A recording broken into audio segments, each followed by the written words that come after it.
Olá, queridos amigos da Casa Fraterna Espírita Chico Xavier e convidados. Estamos aqui hoje para falar sobre a parábola do semeador.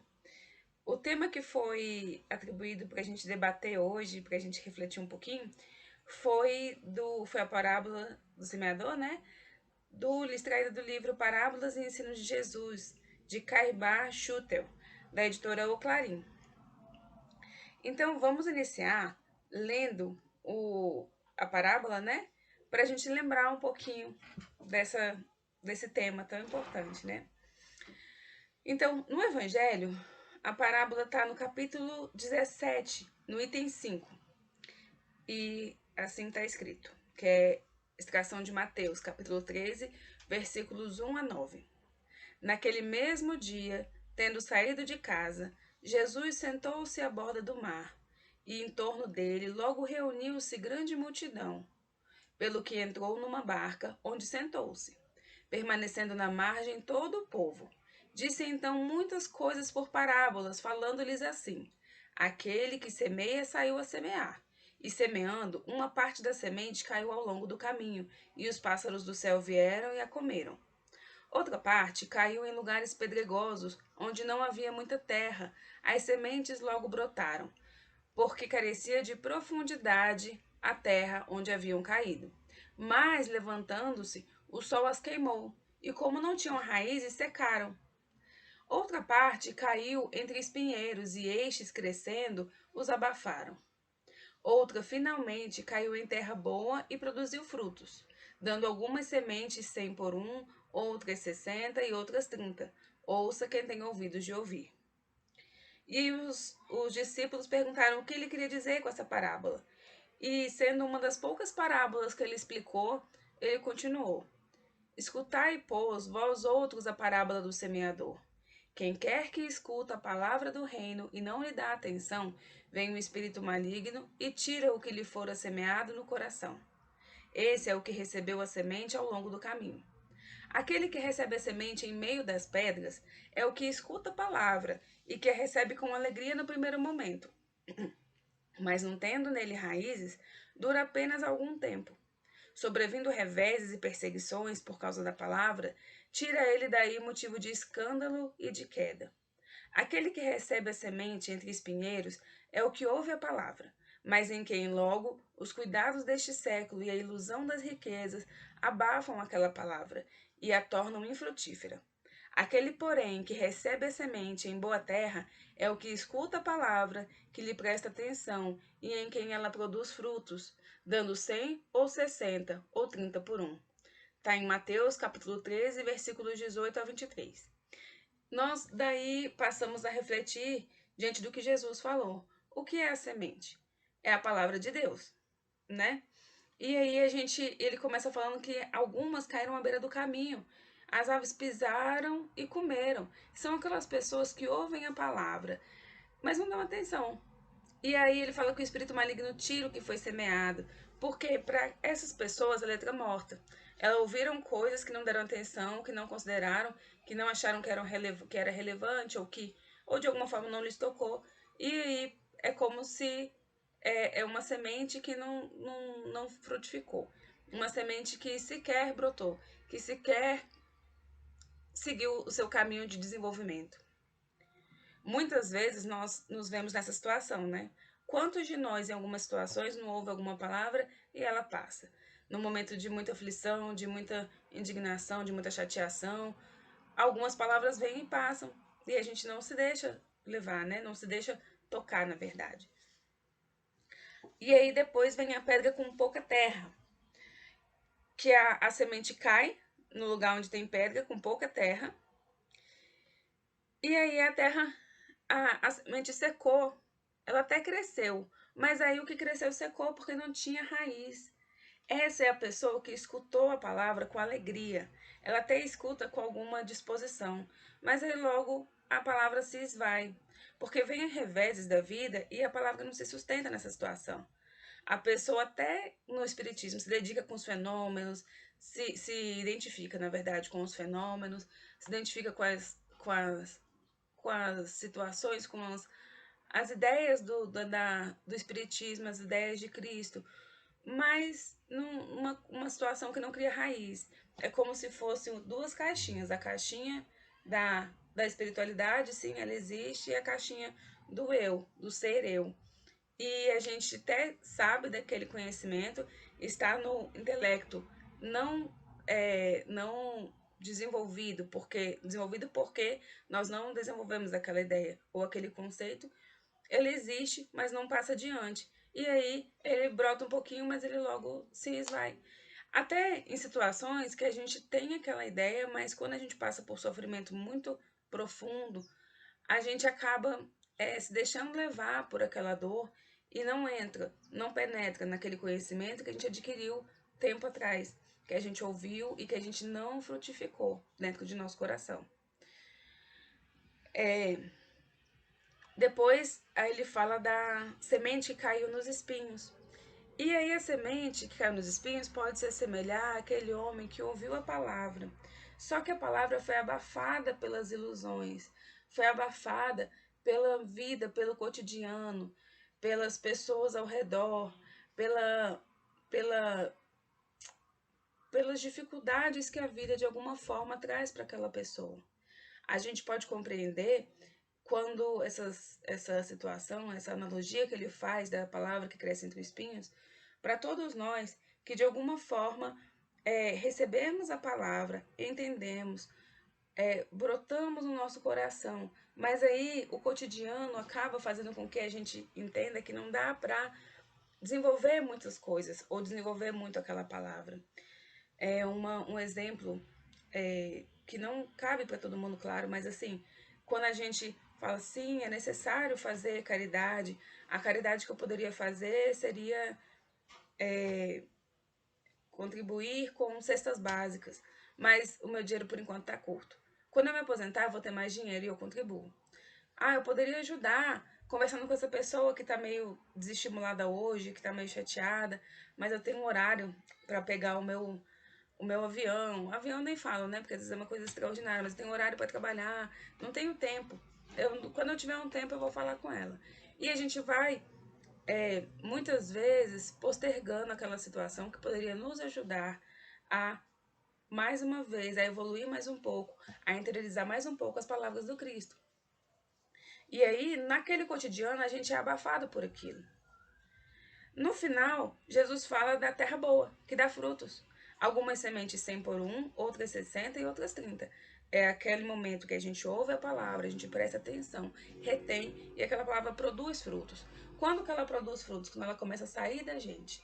E ela sai da gente não necessariamente por pregação, né? Como a nossa querida palestrante Patrícia Mendes sempre fala, sempre cita Francisco de Assis, evangelize sempre. Quando necessário, utilize as palavras. Então, a terra boa que dá frutos, ela emana os ensinamentos de Jesus. E ela não emana necessariamente falando, mas principalmente agindo. Então, de tudo isso, a gente reflete duas coisas. Tem duas coisas que a gente pode pensar a princípio.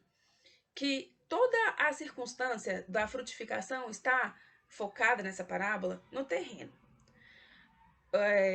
O terreno, o que vem a ser o terreno? O nosso coração. Então, a semente é a palavra de Deus, é a palavra de Jesus, é a semente divina do amor espiritual. E a semente, ela é completa. Dentro da semente tem tudo. Dentro da semente, vamos concretizar numa semente de fruta, né? Que a gente imagine. Dentro dela tem tudo. Dentro dela tem a árvore, dentro dela tem a folha, dentro dela tem a fruta. E aí, se eu estou plantando uma semente de laranja, eu não sei se essa semente vai produzir uma árvore com 100 laranjas, ou com 30, ou com 60. Mas eu sei que aqui é capaz de sair 30, 60, 100, infinitas. Porque a semente, a palavra de Deus, a palavra do Mestre, ela é perfeita, ela é divina, ela é completa. Basta que ela encontre o terreno propício para produzir. Eu estava aqui digitando algumas coisas no computador enquanto eu fazia, e aí eu coloquei o mouse em cima do mousepad, né? Esse paninho, né? Que a gente coloca o mouse.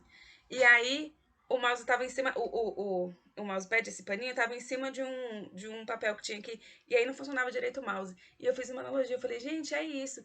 A palavra de Deus, mal comparando, claro, o mouse, ele estava funcionando perfeitamente. Mas o meu mousepad, que é o meu terreno aqui, estava em cima de um papel. E quando estava em cima de um papel, o mouse não funcionava. O mouse está perfeito, funcionando, ligado, tá ok. Mas o meu terreno não estava bom e o meu mouse não funcionava. Eu tive que tirar tinha uns papéis aqui embaixo para poder o terreno ficar bom, que era o meu paninho, né, o meu mousepad, para o mouse funcionar perfeitamente.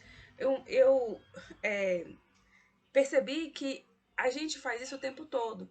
A gente quer agir bem muitas vezes, mas a gente tem um terreno que não está muito bom naquele momento, que não está totalmente semeado, né? Então, eu acho que nós nem podemos dizer que o nosso coração é o do espinho, ou é o da beira do caminho, né? Ou é da terra boa sempre. A gente passa por vários níveis diariamente, cotidianamente, até a gente chegar num nível de estabilidade e evolução, e evoluindo, né?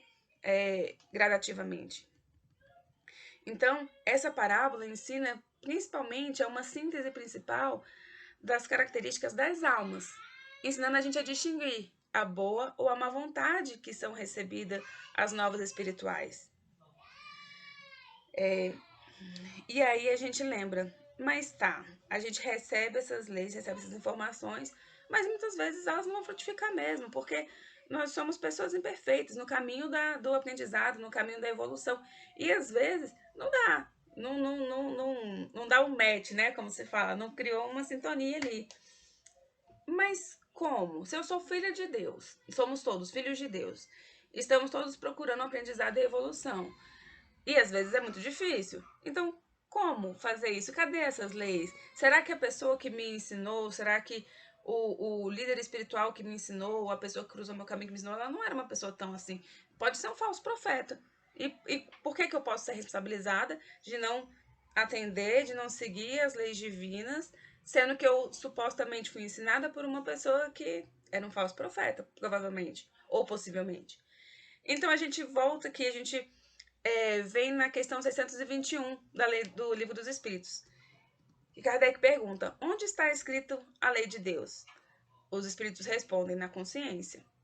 E aí ele pergunta: visto que o homem traz em sua consciência a lei de Deus, que necessidade havia de ser revelada? Mas já tem, né? E aí os espíritos falam: ele a esquecera e desprezara. Quis então Deus lhe fosse lembrada. Vamos lá. Então, Deus, quando criou cada um de nós, ele criou amorosamente e como um pai muito amoroso, colocou em cada coração as suas lições, os seus ensinamentos, as suas leis. E aí, embora a gente não saiba exatamente cada uma, porque nossa evolução espiritual ainda não chegou nesse nível, a gente não pode viver no futuro pensando que a gente deve estar com o ensino completo dessas leis e aplicando, porque nós somos imperfeitos, fomos criados simples e ignorantes. Nós estamos aqui para aprender e a gente precisa de paciência, porque o aprendizado é feito passo a passo. Embora a carne, o espírito tenha todas as lições divinas, a carne ainda é atrasada. E na carne, o espírito perde um pouco daquela sensibilidade. E, além disso, está aqui para aprender. Porque ele é simples ignorante, ele tem as lições que foram gravadas. Imagina como quando a gente vai à escola, a gente vai para uma aula, a gente ouve todas as lições, elas foram ensinadas. Mas daí a gente ter elas dentro da gente, a gente gravar mesmo, a gente tem que estudar, tem que ler os livros, não é assim? É a mesma coisa, claro que mal comparando, né? Mas as leis de Deus estão gravadas no nosso coração. Mas daí, para a gente desenvolver, como nós somos simples e ignorantes, precisa que nós passemos as atribulações da vida, passemos os desafios diários para irmos interiorizando de uma forma mais efetiva, para que a gente possa finalmente nos espiritualizar totalmente e ascender aos reinos superiores, né? Aos planos superiores. E a gente tem que lembrar que quando o homem encarna, não é que ele abriu mão dos conhecimentos que ele adquiriu. É simplesmente uma modalidade da vida para a gente adquirir a evolução gradativa dos nossos talentos. No Livro dos Espíritos, na questão 115, Kardec pergunta: entre os espíritos, alguns foram criados bons e outros maus? E os espíritos respondem: Deus criou todos os espíritos simples e ignorantes, quer dizer, sem ciência, ou seja, sem consciência. Todo mundo foi criado igual, sem privilégios, né?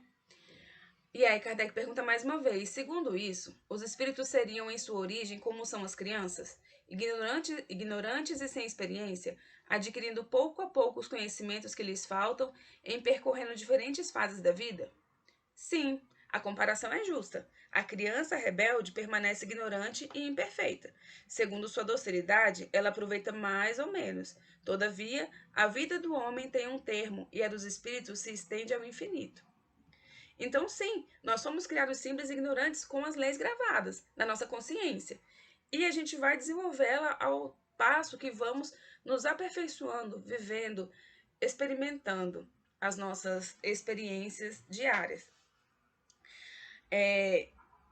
Cada um tem uma... Eu até marquei aqui. A questão 119 do Livro dos Espíritos. O Kardec pergunta: Deus não poderia isentar os espíritos das provas que devem suportar? E aí, na resposta, os espíritos falam: se tivesse sido criado perfeito, não teria mérito para desfrutar os benefícios da perfeição. Ele fala: aliás, a desigualdade que existe entre eles é necessária às suas personalidades. E a missão que eles cumprem nos diferentes graus da escala está nos desígnios da providência para a harmonia do universo. Então isso é profundo. Olha só, as desigualdades que cada um enfrenta é necessária para a sua personalidade. Então nós temos as lições de Deus na nossa consciência, mas para desenvolver, para realmente apreender no nosso íntimo, é necessário que nós passemos as nossas atribulações, as nossas experiências, e cada um tem a experiência necessária para desenvolver a sua evolução, o seu aperfeiçoamento. A gente até sabe disso, mas sentir é um pouco mais, às vezes, um pouco mais difícil, né? Porque a gente pensa: mas eu sei disso, eu sei disso, eu já amo fulano, ai, mas pra que mais isso? Mas a gente, na verdade, não entendeu ainda. Como pessoas simples e ignorantes, estamos no caminho do aprendizado. E o mais importante para que a gente alcance esse aperfeiçoamento é não murmurar, é não reclamar tanto, é tentar entender e perceber que há Deus em todos os momentos, que Ele está ali nos ajudando a cada segundo, e é necessário aquele aprendizado, qual seja ele. E quanto mais passarmos tranquilos, melhor será.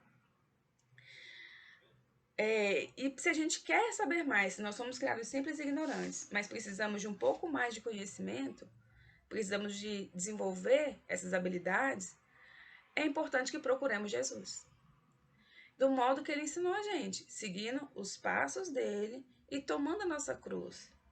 E isso vai despertar o mais profundo sentimento de amor, que é o caminho, né, do aprendizado.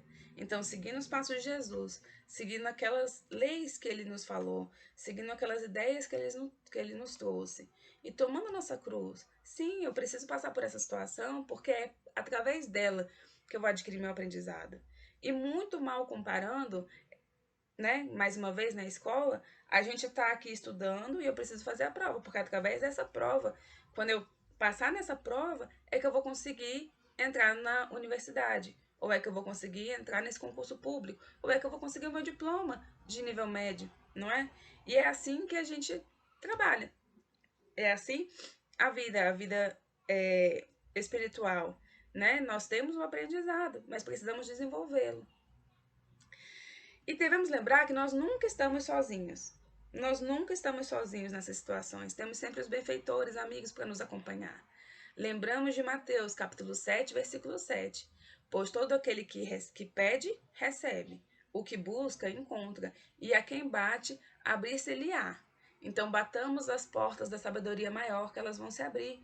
Pela lei que orienta nossos esforços, cada um receberá conforme o seu merecimento. Nós nunca estamos sós. Se a gente olha para o lado, a gente observa o amor de Deus para conosco a cada segundo, a cada minuto, em todos os passos que damos, em todos os minutos que respiramos. Nós nunca estamos totalmente desamparados. Uma simples oração sentida, sincera, do fundo do nosso coração, nos faz sentir um pouco de paz, de luz, de harmonia, para enfrentar qualquer situação com um pouco mais de calma e de sabedoria. Então, se a gente está sempre acompanhado, se a gente está sempre recebendo boas vibrações, conforme procuremos, conforme batamos a porta para ela abrir para nós, porque ela vai se abrir, a porta vai se abrir. Por que temer, né? Qual é o terreno que a gente está edificando na nossa caminhada para fazer frutificar a semente da palavra de Deus, das lições divinas? Aqui nós vamos lembrar aqui Emmanuel. Emmanuel, no romance Há 2000 Anos, que fala de uma das suas encarnações, ele era o senador Públio Lentulus, um senador muito astuto, muito severo, de um coração um pouco endurecido. E ele era bastante rígido nos princípios e nos conceitos que ele defendia. Naquela época, Jesus estava entre nós encarnado, né? Públio tinha uma filhinha chamada Flávia, que ela estava bastante doente. E nenhum médico daquela época conseguiu resolver o problema dela.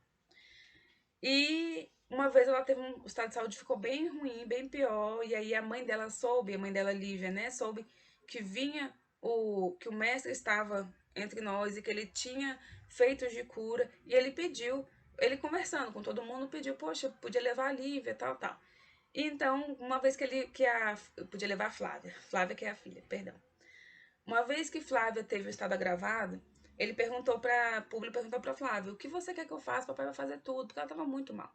Papai, eu quero o mestre. Queria que procurasse um mestre Jesus para ver se eu consigo me curar. E Públio foi lá. Ele foi meio descrente, o amigo dele, Sulpício, tinha falado que aquele homem, Jesus, era uma pessoa meio controversa. Algumas vezes o povo dizia que gostava dele, outras vezes outras pessoas achavam ele meio subversivo. E aí Públio foi. Foi pelo amor que ele tinha a filha e precisando muito da cura da filha, que estava afligindo muito todo mundo em casa. Ela estava muito comprometida, com a saúde muito comprometida. Públio foi à noite. E ele foi como quem foi meio de uma forma desinteressada. Ele foi como quem ele tava ele teve uma ideia de ir como um simples entretenimento, andando pela cidade, sozinho. Aí ele ia cruzar com Jesus e ia convidar ele para ir para casa do público. E aí nesse caminho ele estava andando, porque ele não queria ofender de forma nenhuma a sua imagem como senador romano, né? Super famoso, respeitado na sociedade.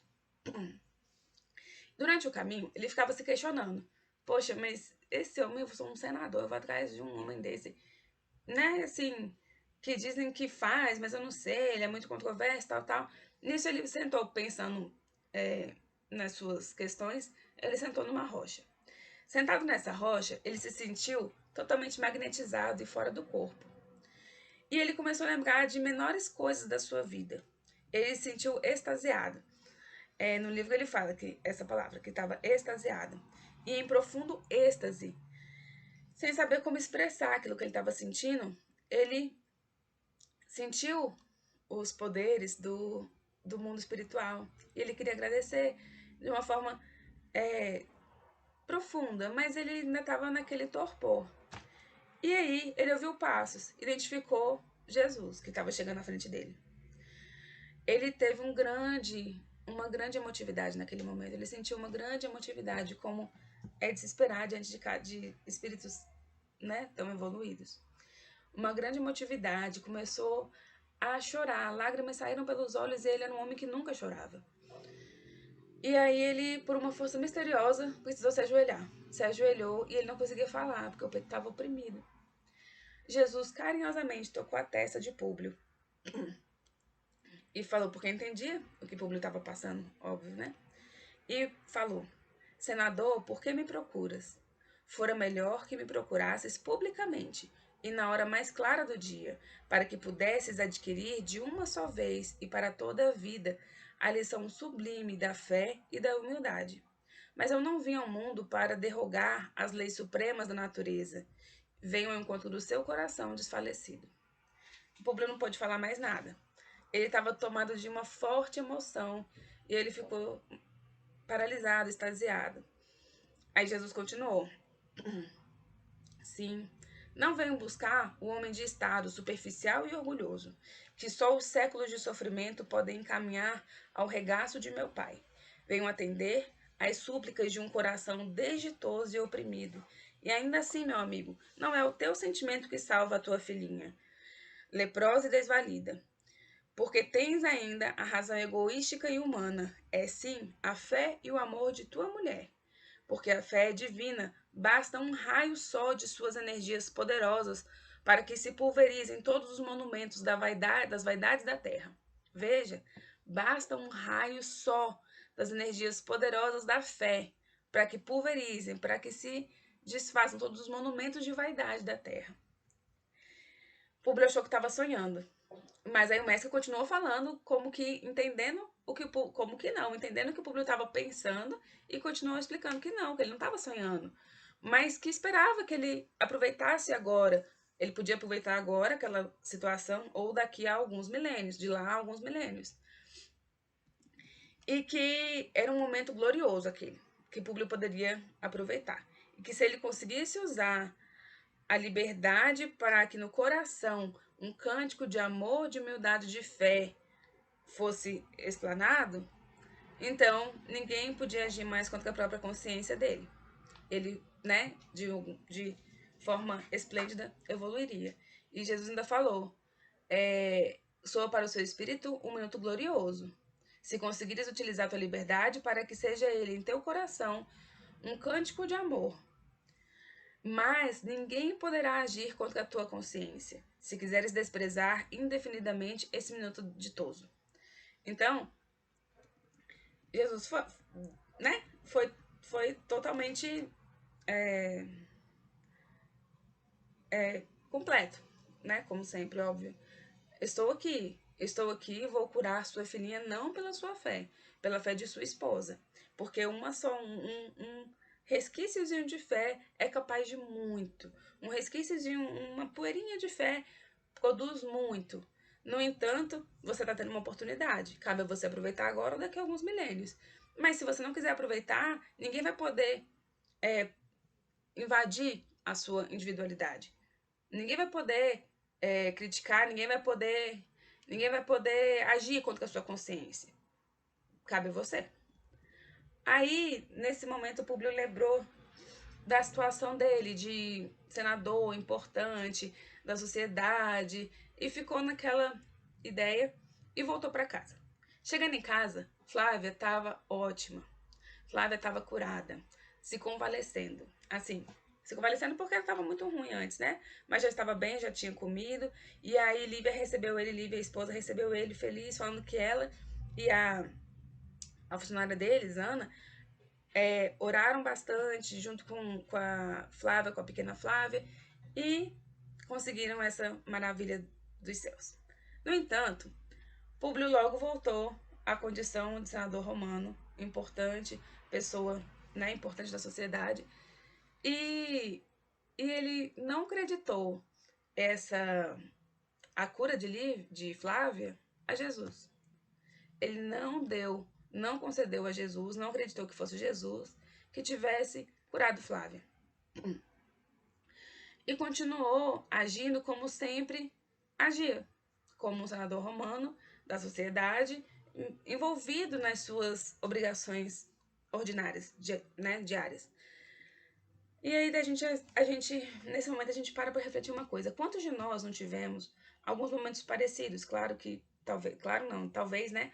Não encontramos Jesus, mas encontramos tantas oportunidades de progresso, seja em sonhos, seja através de contato com pessoas, no contato com lições, com aprendizados, e deixamos passar. E nos envolvemos novamente com as lições do mundo, com os espinhos do mundo, com as dificuldades diárias, e não levamos para frente essa sensação de amor, de progresso, de paz, de cumprimento das nossas atribuições divinas, nossos deveres, deixamos passar e mais uma vez adiamos para frente o nosso momento de evolução. O fato é que depois de anos, Públio perdeu a esposa, né? Lívia foi morta no circo romano. pelos leões. E ele, em bastante sofrimento, ele se curva a Jesus. Naquele momento de grande sofrimento, ele se curva a Jesus e ele ora de todo o seu coração. Ele fala que eu não sei ainda compreender, Jesus, sua cruz, eu não sei compreender as suas palavras, mas me auxilia, porque estou miserável e infeliz nesse momento. A partir de então, Públio, que era Emmanuel, né, começa um caminho de redenção. Ele começa a estudar o cristianismo, começa a entender mais o cristianismo, e num momento ele termina a vida com Flávia, com a sua filhinha, e eles juntos se rendem ao amor do Cristo. E aí é o início do caminho de redenção de Emmanuel, que nessa vida era Públio, e aí depois nós vemos outras fases da vida dele nos 50 anos depois, né? Enfim, essa ideia é de Emmanuel e é para nos trazer aqui a realidade. Quantas vezes nós não estamos no caminho pedregoso, não estamos com a semente à beira do caminho, somos à beira do caminho que a semente cai e a gente não dá atenção? Quantas vezes somos terreno fértil e quantas vezes estamos entre espinhos? Mas não significa que nós somos um terreno de espinhos. Significa que nós temos fases e que sempre é necessário e sempre é possível mudar nossa direção, mudar nosso comportamento. Olha a atitude de Emmanuel. Ele teve um encontro com Jesus. Ele sentiu a magnitude da presença de Jesus. E, no entanto, não era o momento dele entender ainda. Ele não estava preparado, ele não estava amadurecido. Poderia? Poderia. Mas não estava. Aquele momento ele não estava ainda. Não conseguiu, não foi o suficiente para ele conseguir se converter às lições divinas, se converter ao bem maior, às palavras do Cristo. Mas chegou o momento dele. E ele conseguiu. E a gente trazendo para a nossa realidade, nós vemos o tanto que Emmanuel é importante para nós, para o espiritismo, para o cristianismo, o quanto que ele contribuiu, o tanto que ele foi importante. Ele não foi, ele é importante, né? Inclusive porque as informações são que ele está encarnado, né? Nesse momento. Imagina se ele tivesse deixado abater porque ele não aproveitou aquela oportunidade do encontro com Jesus. Eu vi Jesus, eu senti aquele magnetismo, mas eu deixei passar. Então eu não mereço melhorar, eu não vou conseguir. Imaginemos. É claro que ele passou situações difíceis, angustiosas, mas ele continua olhando para frente, para cima e para frente. Porque Deus criou todos ignorantes. Todos, simples ignorantes. Cabe a nós adquirir esse progresso, porque as leis estão aqui na nossa consciência, basta que nós desenvolvamos. O mesmo nós podemos dizer de Paulo, né? Que era Saulo de Tarso e totalmente ele era evangelizado, mas ele era muito duro ao que não se compatibilizava com os ensinamentos que ele tinha e que ele professava. E ele maltratou Estevão, ele não, né, fez várias coisas, perdeu a noiva, Abigail, enfim, até que ele viu Jesus. E Jesus falou: Saulo, Saulo, por que me persegues? Foi suficiente para ele conseguir se converter. Mas ainda assim, Saulo não virou uma pessoa, naquele momento que viu Jesus, ele virou uma pessoa, né? Progredida 100%, já virei perfeito. Não. Ele calcou uma longa estrada de aprendizado, de aperfeiçoamento e de trabalho. Então, se trouxermos a nossa vida, porque a gente vê Saulo, são vários anos, né, da vida de Saulo, virou Paulo, e são, né, anos infinitos. Mas antes dele virar Paulo, a parte que ele era Saulo também era muito importante, porque ele tinha muito conhecimento e muita fé, embora não fosse voltado ao cristianismo. Então veja que é uma estrada de luta, de batalha, de boas companhias, porque estamos sempre acompanhados dos benfeitores, de aprendizado até o sucesso final, que a gente fala que é a perfeição, né, maior. Enfim. Daí, nós lembramos que o Espiritismo está aqui para isso, para nos ajudar, para nos aliviar, para nos iluminar, para nos levar mais um pouquinho adiante, nos falar: sim, você não está só, você está acompanhado. Sim, é difícil. Tem uma parte no Evangelho da Sede Perfeitos também, que ele fala: sabemos que o terreno é difícil, que o caminho é difícil, mas tenha paciência, estaremos com você. A gente nunca está só. Basta a gente olhar para o lado e ver o sol brilhando todos os dias, que é um sinal mais do que perfeito de Deus falando: mais uma vez temos oportunidade, mais uma vez estou aqui a te iluminar. Você não está só. Basta que olhemos para o lado e vejamos aquele amigo que nos oferece o ombro amigo, que nos ajuda, que nos acompanha, que dá aquela palavra de carinho, de conforto naquele momento difícil, ou só que te dá aquele sorriso que toca o coração. A gente faz sentir o quentinho de sim, é isso mesmo. Vamos com fé, vamos com coragem. Vai dar tudo certo. E a lição principal dessa parábola é essa, que nosso terreno nem sempre vai ser nesse momento que nós estamos, né, momento evolutivo, nem sempre vai ser de terra boa, mas ele é um terreno bom, ele é um terreno que pensa, vamos fazer uma análise. Se a semente caiu na beira do caminho, ela não chegou ainda na terra boa. Se ela chegou na terra boa, mas tinha muita pedra, debaixo da pedra tem uma terra fina, mas ali do lado tem uma terra que é boa. Se ela caiu numa terra que tem muito espinho, tem um lugar ali que não tem espinho, do ladinho não tem espinho, até chegar na terra boa. Então, esse terreno é um só, a terra é uma só. Então, a parte que está na beira da estrada, a parte que tem o espinho, a parte que tem as pedras, a parte que é boa. Somos nós que podemos um dia ser o Públio Lentulus, que viu Jesus, mas não acreditou suas benfeitorias, e podemos amanhã ser uma pessoa como Emmanuel, que sim, que já está totalmente aprofundado nas lições divinas e brotando frutos, vários frutos, a 30, a 60 e a 100. E a gente pensa que botar a 30, a 60 e a 100, Jesus quis fazer uma análise, uma analogia com amar a Deus, o próximo e a si, né? Que é onde se resume todas as lições. A 30, o homem só ama a Deus ou a si ou ao próximo. A 60, né, já tem duas partes, e a 100, ama a Deus, ama a si e ama o próximo. A gente gostaria de finalizar essas reflexões com uma mensagem de Casimiro Cunha, um poema muito bonito recebido por Chico Xavier numa reunião pública do Lar Espírita de Lázaro, em 28/11/67, em Uberaba. Casimiro fala assim: Estrada do Bem. No caminho terrestre, espírito encarnado, no corpo que te contém, ante as provas necessárias, espera fazendo bem. Se aguardas tranquilidade na luta que te advém, em qualquer lance da estrada, espera fazendo bem. Exerces muitos encargos, sem apoio de ninguém, não te queixes nem reclames, espera fazendo bem. Sobre a tarefa em que vives, muita pedra sobrevém, sê fiel à obrigação, espera fazendo bem. Calúnia veio ferir-te sem que se saiba de quem. Não somos forças das trevas, espera fazendo bem. Padeças desilusão, sarcasmo, insulto, desdém. Não permutes mal com mal, espera fazendo bem. Lamenta pesares, golpes, choras o escárnio de alguém. Tristeza não edifica, espera fazendo bem. Alguém te falou com mágoa do lodo que o mundo tem. Contempla o céu, fita o sol, espera fazendo bem. Se queres felicidade, na terra e no mais além, não te afastes do serviço, espera fazendo bem.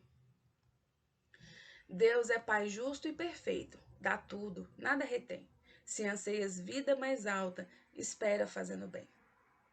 Essa é a reflexão que a gente trouxe hoje, para todos nós refletirmos mais um pouco e termos a certeza mais absoluta que Deus está conosco, que Jesus está no nosso coração, está nos orientando passo a passo, minuto a minuto, e nos lembrando que nunca estamos sós. Basta que queiramos, busquemos, batamos a porta e ela se abrirá. Obrigada, até uma próxima, um abraço, fiquem com Deus.